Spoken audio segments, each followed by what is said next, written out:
Hello students, welcome back to our General Mathematics lesson. Today we are tackling the boss level of our unit, solving word problems involving arithmetic and geometric sequence. Now I know you might be thinking, word problems are scary. But don't worry, today I'm giving you a secret decoder key. Before we solve anything, we just need to look for clue words to find out which family our story belongs to. Take a screenshot of this table. If a word problem says something increases by a steady, fixed amount, like adding 20 pesos every week, that is an arithmetic sequence. But if the problem says something doubles, triples, or multiplies, like bacteria growing or a viral post sharing, that is a geometric sequence. Once you know the family, you just list your given, write "we use the formula," and write your solution. Let's decode problem 1. Juan starts with 50 pesos, and each week he adds 20 pesos. The word adds tells us that this is an arithmetic sequence. Let's write down our steps together. First, let's look at what is given. Our first term, A sub 1, is 50, his starting money. Our common difference, D, is 20, the amount he adds weekly. Our position, N, is 12 because we want to find the 12th week. We are looking for A sub 12. Next, we use the formula. A sub n is equal to A sub 1 plus the quantity of n minus 1 times D. Now, let's write down our solution. Let's plug in our number. We get A sub 12 is equals to 50 plus the quantity of 12 minus 1 times 20. This becomes 50 plus 11 times 20, which is 50 plus 220. Finally, we add 50 plus 220. This will be 270. On the 12th week, Juan will put 270 pesos into his piggy bank. See, not scary at all. Let's decode problem number 2. The rows have 20, 24, and 28 seats.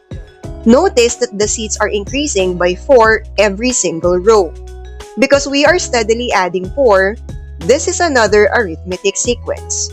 Let's solve it. First, here is what is given.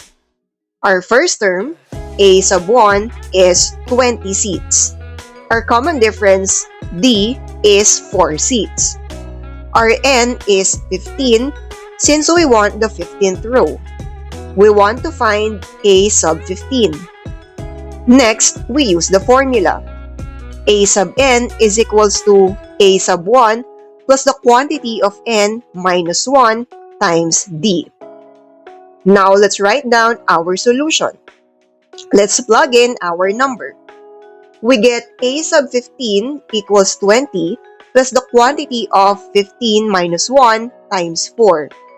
This becomes 20 plus 14 times 4, which is 20 plus 56.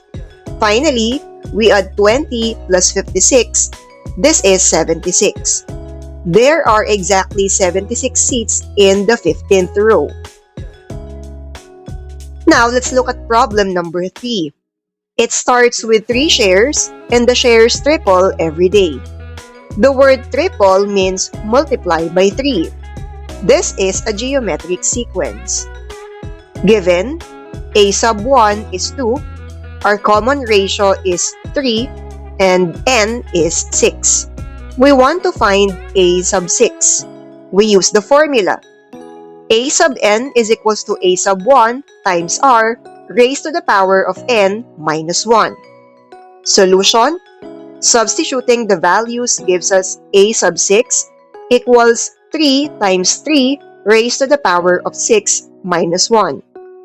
This simplifies to 3 times 3 raised to 5. Since 3 raised to 5 is 243, We multiply 3 by 243 to get a sub 6. This is equals to 729. The sixth term is 729.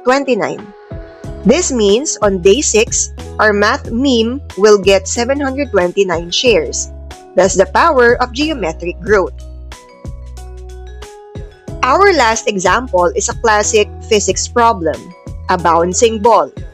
It starts at 100 decimeters and reaches half of its height on every bounce. The word half means we multiply by 1/2 or 0.5. This is a shrinking geometric sequence. First, what is given? Our starting height, a sub 1, is 100 decimeters. Our common ratio, r, is 1/2 or 0.5. Our n is 5, the fifth bounce. We want to find a sub 5. We will now use the formula. A sub n is equals to a sub 1 times r raised to the power of n minus 1. Solution. Substituting the values gives us a sub 5 equals 100 times 1/2 raised to the power of 5 minus 1. This simplifies to 100 times 1/2 raised to 4. Since 1/2 raised to 4 is 1 over 16, we multiply 100 by 1 over 16 to get a sub 5, and this is equals 6.25. On the fifth bounce, the ball will reach a height of 6.25 decimeters. Now, it's your turn to be the math detective. Look at these 3 next problems on the screen. Figure out if they are arithmetic or geometric. List your given, the formula, and write your solution in the comments below.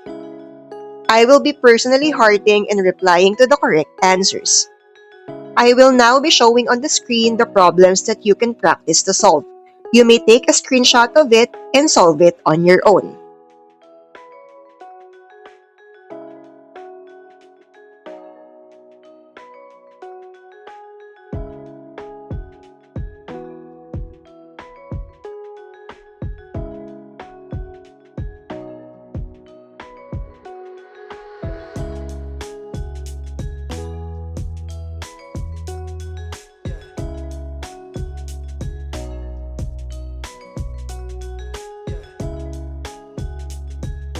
Thank you so much for learning with me today.